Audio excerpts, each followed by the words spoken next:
after 5 long years, Canon has announced the 6D Mark II, a $2,000 camera with 26 megapixels, 6.5 frames per second, and no 4K video. It's not going to be the right camera for anyone. It's not even the right camera for most people, but for some of you, it is going to be a fantastic upgrade, especially for existing 6D users who already have a bunch of Canon glass. I'm going to go over the main features, and I'm also going to suggest some alternatives, some places where you might be able to spend your budget a little more efficiently. First up, the 26.1 megapixels is a big boost from the 20 megapixels in the original 6D, and it actually gives it about 10% more sharpness than you might get out of most of the competing cameras that rounded it off at 24 megapixels, cameras like the D750 and the Nikon D610. So we're glad to see Canon going for a slightly higher megapixel count. Still puts it safely beneath the 5D Mark IV, which of course is at a much higher price point. 6.5 frames a second is good. That's good enough for some action wildlife, some sports. It's not a fast number. It's not a number that can compete with the mirrorless cameras of today's era, like the Fujifilm X-T2, which is actually a little bit less expensive. Nonetheless, it's a good working rate, and it's perfectly fine for people doing wedding and portrait photography. It has 45 autofocus points. That's good. And they're cross-type too. The original 6D only had a cross-type point in the center. We found that to be good enough, but it often required a bit of focus and recompose. One big downside though, look at that graphic. You can see they're all really clustered pretty well in the middle of the frame. Even those lines, those kind of parentheticals that they put around it, they exaggerate it a little bit. So they're clustered around the center of the frame, and that's a big disadvantage when you compare it to a camera like the 80D. So let's flip between these two slides here. This is the autofocus points on the Canon 6D Mark II, and this is the autofocus points on the Canon 80D. So as I flip between those, you can see the APS-C cameras like the Canon 80D go out past the rule of thirds, giving you much more compositional freedom, meaning you don't have to focus and recompose as often, meaning you'll be able to put a soccer player on the left or right edge of the frame following the rule of space while still tracking their movement. If you look at a camera like the 7D Mark II, the focusing points go almost to the edges of the frame. And that's one reason we really love the 7D Mark II, as well as cameras like the Nikon D500, because they can focus just about anywhere. This is also true of full-frame mirrorless cameras, cameras like the Sony A7R II, the Sony A7 II. They can focus out to the edges of the frame. So as somebody who switches between cameras a lot, to have to fall back to focusing only in the middle of the frame and doing lots of focus and recompose feels really slow. Like, these focusing points don't even go far enough out to do proper headshots where the eyes are going to be closer to the top third of the frame and in the corner. You would have to be doing a focus and recompose for every single frame for that type of shot. That slows down your workflow. That can be a little bit frustrating. So is it workable? Yes. Is it going to slow you down? Yes, definitely. I also say that they did not include a thumbstick on the 6D Mark II. The original 6D didn't have a thumbstick either, but with 45 autofocus points, it gets to be a little bit slow to select focusing points even with a thumbstick, but especially without a thumbstick, you have to use the directional pad on the dial, which is a little bit less convenient.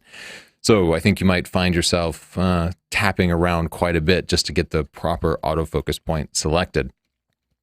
They did give us f8 autofocus. That's useful if you wanted to use a teleconverter. You could use, say, the 70-200 f4 and put a 2x teleconverter on it and still get autofocus, but only with that center AF point. So that's going to be okay for things like birds in flight, where you're probably going to have to crop anyway. But at the same time, I don't consider it's a nice to have, but the fact that you're limited in your composition to the center autofocus point is frustrating. And the truth of the matter is, with these Canon lenses, putting on a 2x adapter to get out to f8, we found it doesn't really give us any benefit in sharpness. I'd rather use a 1.4x teleconverter and do a little bit of cropping. And I find that not only do you get the same amount of detail, but the autofocusing is better. So I just find that option works better. We have a whole video on teleconverters where I talk about that in more detail. It's a nice to have. I don't consider it to be a big win. They've improved the usability, and I think this is the biggest advantage of the 6D Mark II. They've done something nobody has done on a full-frame camera and given us a flippy touchscreen. Finally, a forward-facing articulating screen on a full-frame camera. We use these forward-facing screens all the time, especially on our GH5, which we absolutely love, but I consider practically a must-have. If you do any video, it's really nice to be able to flip that screen forward to either film yourself and know what's going on camera, or if you're filming somebody else, you can flip it around and show the on-camera talent just how much of them is on the screen. It also gives you the option to stand above or below the camera in just about any configuration and still be able to see the live view. So thank you, Canon, for giving us that flippy touchscreen that we've been asking for so long.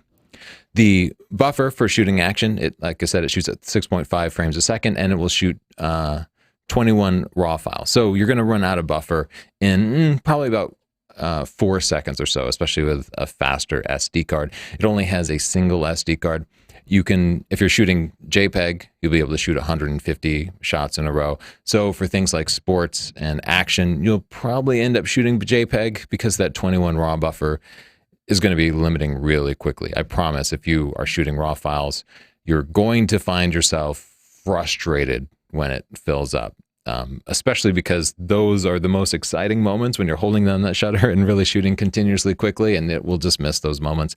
Just means you'll be shooting JPEG, which is okay because the JPEG is usually going to be enough.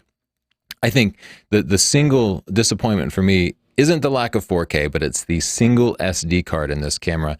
To me, it means that I can never recommend the 6D Mark II to anybody shooting professionally or anybody who really takes their photos seriously enough that they're not willing to kind of sacrifice everything in the event of a small hardware failure. You're in one of two camps. Either you've had a memory card fail and you're terrified of it happening again, or you've been lucky so far and you've never had a memory card fail. But I know people are going to say memory cards don't fail, use pro cards. I've never had a problem, therefore there's not a problem. But that's a logical fallacy. I promise SD cards do fail. We've had several fail over our career, and I've talked to a lot of people who've had memory cards fail. And maybe the scariest thing is I've talked to wedding clients, people who are getting married, and their photographer had a memory card fail. And their photographer had to come to them and say, I'm sorry, I don't have any pictures because my memory card failed. That's devastating to a professional. That means that person didn't get paid for that wedding. It means they definitely got a 1-star review on Yelp. And it just absolutely looks terrible. So I can't recommend any pro buy a camera that only has a single memory card. Even if you take your vacation pictures seriously and you don't want to go to Aruba and come back with nothing because a memory card failed, at this price point, at $2,000, you can get a lot of cameras with dual memory cards. You could get a Canon 7D Mark II with dual memory cards. You could get yourself a D750 from Nikon, which is even cheaper dual memory cards. The Pentax K1, dual memory cards. It's a big mistake in the modern market for the 6D Mark II to not have dual memory cards. It was almost acceptable for the 6D to have it because at that time in history, in 2012, when the 6D was released, so many just casual enthusiasts were buying these types of cameras. But today, the market has shifted. The people who are spending more money on full-frame cameras are more serious about their photography. Casual photographers are pretty much sticking to their smartphones now. Almost said fart phones. It has Wi-Fi and Bluetooth. We found the Canon wireless system to be effective and pretty easy to use, among the best. I still like the Sony app a little bit better, but the Canon system is definitely better than the new Nikon SnapBridge system. If you're on vacation, you just want to be able to share some pictures quickly, or even if you're doing a professional photo shoot and you understand the importance of kind of real-time social media, you're going to find this terribly useful. It also has GPS, something that's become kind of a rarity among cameras nowadays. The original 6D had this too, and we absolutely love GPS. Pull up the map module in Lightroom, and you can see all the pictures you've taken on a big map. Other cameras integrate, they pull the GPS from an app on your smartphone. But I have found in practice that this never seems to work. Either I'll simply forget to fire up the app and get everything linked up, or something will die at some point, and some pictures will have GPS and some won't. So there are workarounds without having this feature that get GPS integrated, tagged into your photos. But none of them are going to work 100%. And for something to be reliable and useful, it kind of needs to happen automatically and in the background. Thank you, Canon, for giving us GPS on this camera. That's a big advantage. Of course, it has 4K. I mean, after all, it's 2017. Every camera nowadays has to have 4K video. I'm just kidding. It's only 1080p, and I can't believe it, because Canon largely became known as a fantastic video camera with the release of the 5D Mark II, and then vloggers like Casey Neistat were using the Canon 70D and the Canon 80D for vlogging for their awesome dual pixel autofocus system, which this camera has. But nowadays, almost all new TVs are 4K. We're starting to see smartphones at greater than 1080p, which means you'll appreciate the difference in sharpness. 4K is a big deal. And in particular, if Canon's going to wait 5 more years before updating this, that means that, 4 years from now, anybody shooting with this is still going to be shooting HD, which is going to be looking kind of VHS-y at that point in time. So I know there's people out there being like, oh, 1080p is fine, the human eye can't, blah, blah, blah, blah, blah. But a lot of people want 4K, including us. And our channel has been mostly 4K since 2014 when the GH4 came out. We usually stream live in 4K, but I was like, why bother? In honor of the 6D Mark II, let's just stream this one in HD. For detailed information about why 4K might be useful, visit sdp.io/y4k, and I will talk about a couple of cameras that support that. But for video, Canon has dual pixel autofocus, which we found to be unbeatable while recording video. We don't have anything else that's quite as smooth and as perfect and as reliable as the dual pixel autofocus. And for us, that's a big win. I just wish we could get it with a proper full frame 4K. The 5D Mark IV has dual pixel autofocus in 4K, but we found the video files to be simply unusable because of the heavy crop factor and the ridiculously poor video compression codec that they decided to use, the Motion JPEG. So if you are doing HD recording and you don't care that much about sharpness, like you don't want to be downsampling it, and it is important to track video autofocus, and you want to take advantage of full frame lenses, the Canon 60 Mark II is the right answer for you. The only real alternative I could suggest would be the Sony A9, whose autofocus system seems to be similarly capable while recording video as the 60 Mark II. However, the A9, while being 4K and providing a couple of different cropping options in 4K, it's $4,500. So it's substantially more expensive. So the 60 Mark II does fill that niche. It also provides electronic stabilization, which is not sensor stabilization. It is a big difference. Sensor stabilization, like those in Sony, Panasonic, Olympus, Pentax, is incredibly useful.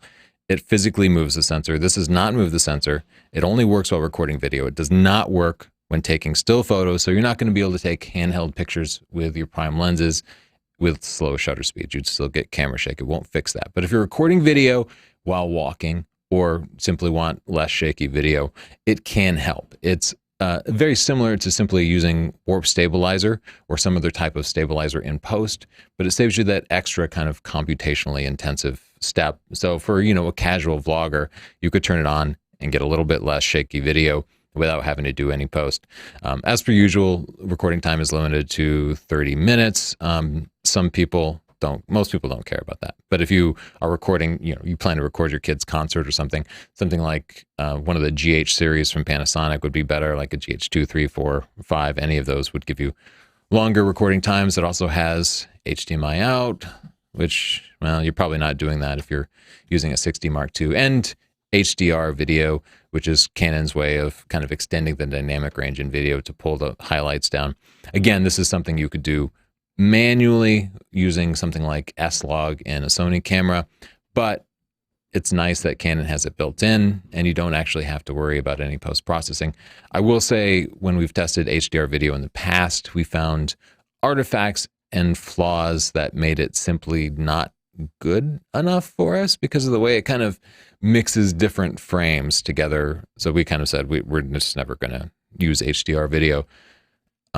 They've extended the upper part of the ISO range to ISO 40,000. Of course, the base ISO is still ISO 100, but you can extend that down to ISO 50. These numbers are pretty meaningless. The upper ISO numbers are just meaningless. It doesn't mean it's providing the same amount of noise at 32,000 or whatever it is that the original 6D had.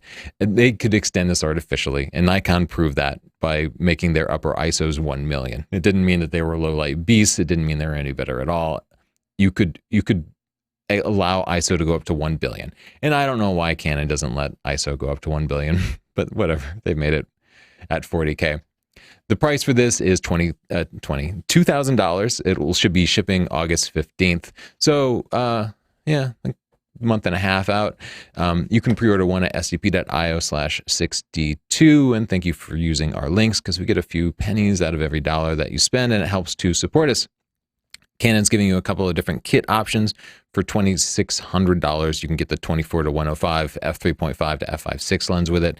I don't recommend getting that. I'll recommend a different lens instead. And for $3,100, you can get their 24-105 f4 lens. Again, I don't think that's a good value. What I would recommend instead is getting the base body for $2,000 and then getting the Sigma 24-105 f4. It's $900 new, but I would pick up a used copy. We have a couple of copies of the 24-105 f4. We find it beats the Canon equivalents. It's sharp, nice, and generally just an overall great lens. So look for a used copy for $600 or $700, and I promise you'll be happier with it. We like that one a lot. Let's go through and compare this to competing cameras at similar price points with similar capabilities. The first up is the original Canon 6D, which is looking real dated from 2012, but you can see Canon hasn't changed much at all. I mean, it's a different mold, but all the buttons are in the same place. So if you're a 6D shooter, you can just pick up the 6D Mark II and you'll feel pretty comfortable with it. The one big difference is that the screen now flips out, which is a huge upgrade. Still has that 1980s LCD on the top, which I know you're still going to be thrilled about. So the original 6D is going used for about $1,000 now, so about half the price. And the image quality is still pretty good. It's still going to get you the same background blur, but the 6D Mark II will give you sharper images with that 26 megapixels, and it will also produce cleaner images in low light. Of course, it's faster at 6.5 frames per second compared to 4.5 frames per second. That means you will have more options when shooting action. And that's about the only time that you'll really care about that. You'll be able to capture more RAW files with the 6D Mark II, so if buffering with RAW was a problem with the 6D, this will definitely alleviate it. The video quality is improving. You now have the option to go to 60p instead of just 30p, but there's still no 4K. The autofocus system is greatly improved. You'll generally be able to snap things into autofocus faster and more reliably and more consistently. And generally, those outer autofocus points are going to work way better. And of course, as I mentioned, that flippy touchscreen for usability purposes, I know it's not the kind of thing you can measure, but I would rather have lower image quality and a flippy touchscreen than to have that fixed rear screen. You can pick up the original 6D at sdp.io/6D. Let's compare the 6D Mark II to the Canon 80D. And this seems like a counterintuitive comparison, right? Because the Canon 80D, that's an APS-C camera. But I'm going to provide some solutions that will allow you to get full frame results with that 80D for a lower price. In fact, I'm going to say most people should get the 80D. People are calling the 6D Mark II just a full-frame 80D, and that really is what it is. You can see the bodies are virtually identical. They both have the flippy screen. They both have the dual-pixel autofocus. They're both limited to single memory cards. They are almost identical cameras. In fact, the 80D might be just a little bit bulkier, but the 80D is half the price. Half the price, especially if you get it used for $900. They have almost the same megapixel counts, but the 6D Mark II wins a little bit there. The 80D is actually a hair faster in the frames per second with a very slightly bigger buffer. They both support the same video, and they both have the same number of autofocus points. However, the 80D's autofocus points go out to the edges of the frame, making that kind of a big win for the 80D. The autofocus system really is going to be so much more usable in the real world, even though that metric that you might compare, the number, the 45, is going to be the same. But let's look at how you might actually outfit this for a fixed budget. Let's say you're looking at the Canon kit with a 24-105 f4 for $3,100. For that amount of money, I would put you in a Canon 80D with the Sigma 18-35 f1.8 and the Sigma 50-100 f1.8.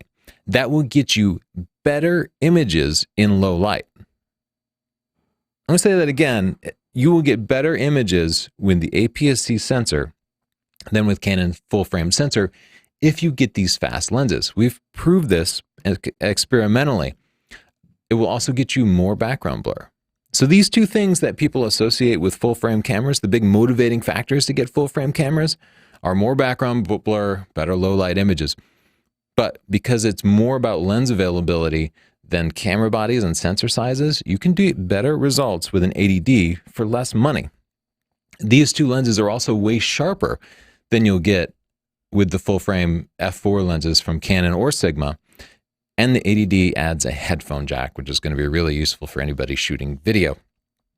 So please consider not upgrading to full frame, just upgrading your lenses. We have a video on this that I forgot to put a link in, but search our YouTube channel for body or lens. Should you upgrade your body or your lens first? We have a whole video. It turns out we did experiments. It turns out most people should just stick with their current body and upgrade their lens. And that's going to be true for this too. Pick up the 80D at sdp.io/80D, and Amazon sells used equipment too. Let's compare the 60 Mark II to the D750 from Nikon. It seems to me the 60 Mark II is aimed squarely at the D750 with its articulating screen. And indeed, I think the 60 Mark II wins in several kind of key ways. You can see the form factor is very, very similar. The D750 is currently a little bit cheaper, especially if you're willing to buy it used for under $1,500. That's a great deal. It might even be where I might steer most people. Of course, the 60 Mark II will eventually be available used, but you can't get it used now. The 60 Mark II has a few more megapixels, so it's a small win. Way better video autofocus. If you're considering using this as a video camera, you will definitely be happier with a 60 Mark II than you would be with the D750, not just for the better autofocus, but because of the flippy touchscreen. Nikon video autofocus is appalling. It's appalling. The 60 Mark II also has Wi-Fi and Bluetooth built in, which the D750 lacks. But one big win for the D750 is it has dual memory cards, which means I personally would feel comfortable recommending it for professional use. I know people will use the 60 Mark II with its single memory card for pro use because many use the original with a single memory card for pro use, but those people are living dangerously. They're kind of risking their careers. I personally would rather use a D750 with two memory cards than risk it all on a single memory card. Pick one up at sdp.io/D750. Let's compare it to another unlikely competitor, the A7R II from Sony. Now, this is a mirrorless camera, so it's a bit apples and oranges, but we've spent a lot of time with the A7R II, and I think a lot of people might really prefer it over the 60 Mark II. You can see the form factor of the A7R II is it's much smaller and much lighter. Now, this difference starts to disappear as you put big lenses on it, but one thing you can do with an A7R II is get yourself a pancake lens and put it on there, in which case you have a very small kit that you can take while you travel. The 60 Mark II is always big. Even with a small lens, it's way bigger than the A7R II is. So you have the option to slap a big lens on the A7R II, but you also have the option to put a small lens on it, and then when you sit down for coffee or lunch with your friends, it doesn't take up half the table. It also isn't wearing out your shoulder when you do want to travel. It's just nice to have that option to pack light. The A7R II is more expensive than the 60 Mark II. It's $2,700 new, but if you pick it up used, it's only $2,250. So an extra like 10% difference in price to get a used A7R II over the 60 Mark II. It's really hard for me to recommend buying a new 60 Mark II at that price point, partially because the A7R II has 42 megapixels and no anti-aliasing filter. The A7R II also has remarkably low image noise, so we'll have to wait for the full test on the 60 Mark II, but I'm comfortable with saying that the A7R II images will be pretty close to twice as sharp, twice as detailed, just because of that A7R II sensor. A7R II is slower. It's going to be a little bit slower in autofocusing and a lower frame rate, but those AF points go all the way out to the edges. it also has eye detection autofocus, which means that just about anywhere in the frame, it will snap into focus on somebody's eye and allow you to take a picture. Whereas with the 60 Mark II, you'd be kind of moving that directional pad around to select the closest autofocus point and then focusing on the eye and then recomposing. That's going to mean that your portrait workflow is quite a bit slower. It's going to mean that some large portion of your shots are going to be out of focus, just because when it takes a long time and you have to focus and recompose, sometimes, especially when you're working with shallow depth of field, you'll end up finding that the focus is a little bit in front of or a little bit behind the eye. We find with the A7R II, especially with the 7200 G Master, nails focus with the eye detect autofocus just about every time in most all situations. So for portraits especially, the A7R II is going to be a faster workflow. For video, the A7R II, the quality is vastly better. It records 4K video with over 4 times the resolution of the 60 Mark II. Even if you're publishing in 1080, that's going to make a big difference. It also allows you to record full frame or with a 1.5x crop, which we found tremendously useful over the years of using it as a video camera to just kind of punch in and get closer without having to change lenses. Having that versatility made a real big difference to us. And this is huge. The A7R II has sensor stabilization. That means that any lens you put on it can be stabilized. So you could get one of those inexpensive Metacon 24mm f1.4 lenses. I would do this all the time. And you put it on the A7R II and it's stabilized. And because it's fast and wide angle, you could handhold shots. I handheld shots at night at 1 second, meaning you could, with a camera like that, you can do street photography in urban environments at ISO 100 handheld. That's not going to be an option on a camera like the 60 Mark II because for some reason Canon just never implements the sensor stabilization technology that's become standard fare in so many other camera manufacturers' lineups. I also really like the electronic viewfinders in general, but especially on the A7R II for previewing your exposure, making sure you never accidentally overexpose or underexpose a shot. You can see your images in black and white through the viewfinder if you're shooting in black and white. You can see a histogram in the viewfinder, making sure you nail the exposure, and you never have to chimp. You don't have to shoot and then review your pictures because you'll see it in the viewfinder. You'll already know whether you nailed the shot or not. We find we get more accurate shots quicker with the electronic viewfinder, and modern electronic viewfinders don't have the disadvantages of the old one. So I think the A7R II is overall making a much better package. 60 Mark II, of course, has a flippy touchscreen. Unfortunately, the A7R II lacks that, and that's a big deal. It also has a vastly bigger battery. We despise the battery in the A7R II. We would have to bring along multiple batteries or use a vertical grip or USB charger or something to keep that A7R II powered on long trips. Pick up the A7R II at sdp.io/A7R2.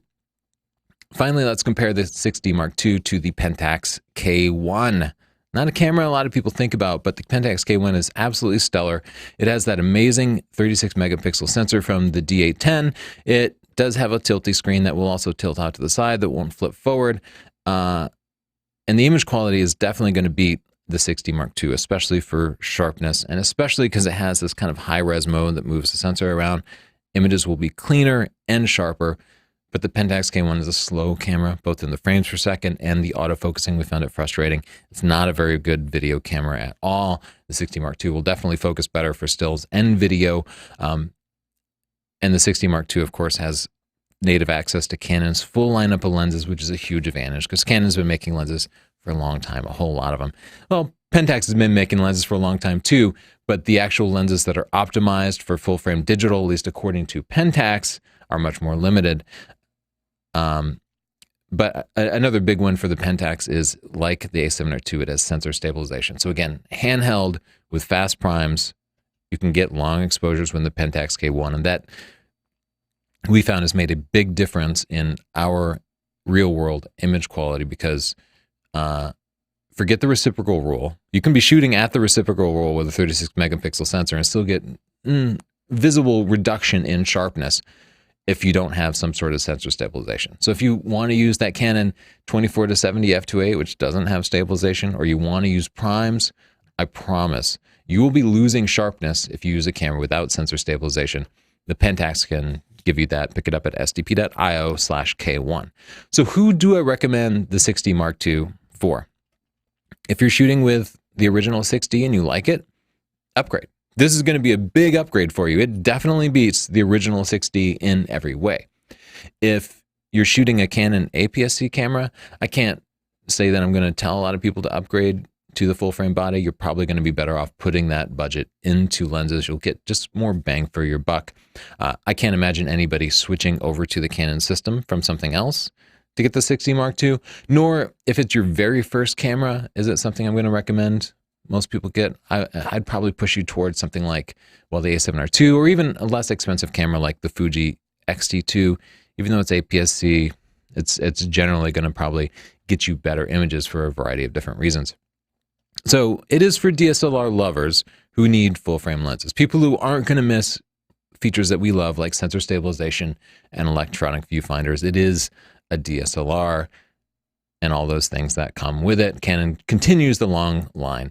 Let's talk about some of the things that we're disappointed in. It still has those retro LCD screens on top. This is a feature that I think Canon introduced in 1981, and they haven't changed a bit since.